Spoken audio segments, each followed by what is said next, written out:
Kirov Uzgazol ko'chadan masalaga shunaqa zo'r xonadon topib qo'ydim. 3 sotuvli yer maydoniga qurilgan. Ushbu xonadonimizni 130 ming dollar bo'lsa berib yuboraman deyapti. Mahallada suv, svet, gaz, hamma kommunikatsiyalari bor. Darvozaxonamizni ko'rib turibsizlarmi? O'rtoqlar, bitta mashina qo'ysalar bo'ladi. Past tarafda podvalli oshxona qilib yuborishga hamma sistemalar olib kirib qo'yilgan. Hovli maydonimizni qarang kattaligini. Devorli u yoq tarafida yer maydon bor. Bo'l qo'yishgan. Uyi oldi tarafini qarang. Chiroylimi? O'rtoqlar, o'rtada yashil hudud boshlansa, ko'cha uchun rakvina tashab ketilgan. Ichkariga kiramiz. Mana birinchi qavatimizning o'zida mehmonxonamiz.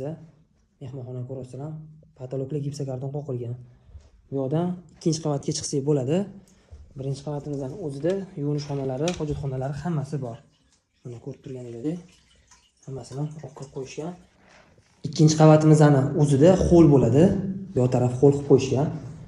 Bu yoqdan mana ota-onalar uchun mo'ljallangan yotoqxona, 100% pishgan oshxonalar katta qilingan. Tepa qavatimizda to'pli pol bo'ladi. Bu yoqdan mehmonxonani o'zingiz ko'rasizlar. Radiatorlar qo'yilgan.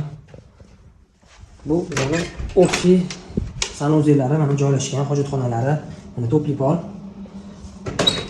Mana bu yoqdan yana bitta katta spalnini ko'rsanglar bo'ladi.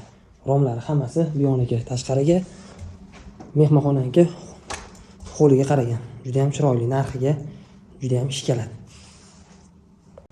Bo'ladigan narxi 130 deyapti. O'rtoqlar, bu lokatsiyadan bunaqa joy hadeb ham chiqarmaydi. Hamma kommunikatsiyalar, gaz, suv, svetlari, hatto sentralniy kanalizatsiyagacha bor-da shu ko'chada. Qarang. Jigarim, bosib oring shunaqa joydan qidirib yurgan bo'lsangiz.